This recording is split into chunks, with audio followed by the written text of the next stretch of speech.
পূর্ব মেদিনীপুর জেলার এগরা থানা এলাকা দেশবন্ধু গ্রাম পঞ্চায়েতের সাহারদা গ্রামে সাহারদা মিলনী সংঘ এবং গ্রামবাসী বৃন্দের উদ্যোগ এবং পরিচালনায় নবনির্মিত শীতলা মায়ের মন্দির প্রতিষ্ঠা উপলক্ষে এক ধর্মীয় এবং সাংস্কৃতিক অনুষ্ঠানের আয়োজন করা হয়। প্রায় 50 লক্ষ টাকা ব্যয়ে নির্মিত এই মন্দিরের প্রতিষ্ঠা হয়। একই সঙ্গে শুভ সূচনা হয় ঐতিহ্যবাহী 14 মাদল উৎসব এবং পৌষ সংক্রান্তি মেলার।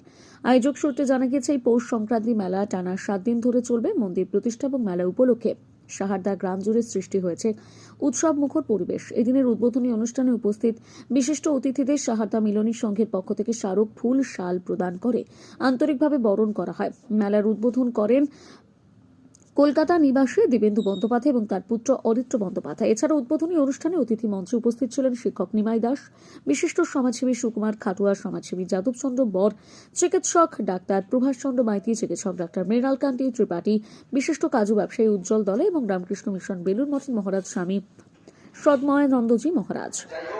প্রায় 75 থেকে 80 লক্ষ টাকার ব্যয়ে এই মন্দির আমাদের নির্মিত।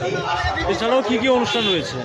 এখানে আমাদের মেলা চলবে 14 জানুয়ারি থেকে 20 জানুয়ারি। আমাদের প্রত্যেক দিন অনুষ্ঠান মঞ্চে সাংস্কৃতিক অনুষ্ঠান এবং সঙ্গীতা অনুষ্ঠান।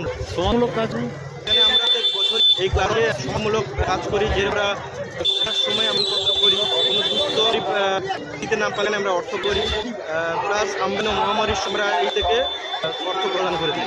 এই মতদিনের মোট 7 মেলা। এটা 17তম বর্ষ করে প্রদান হয়েছে এবং 7 দিন ধরে জানুয়ারি অবধি আমার চলে। কি বার্তা দিচ্ছেন মেলা? আমরা জনসাধারণবাসী জনসাধারণ এসে বার্তা দিচ্ছি, সবাইতে আসুন, নবনির্মিত শীতলা মন্দির দর্শন করুন, আমাদের নতুন শীতলা মাকে আপনারা দর্শন এবং মেলাটা উপভোগ। আপনার নাম? প্রদীপ ভূঁইয়া, সহযোগ।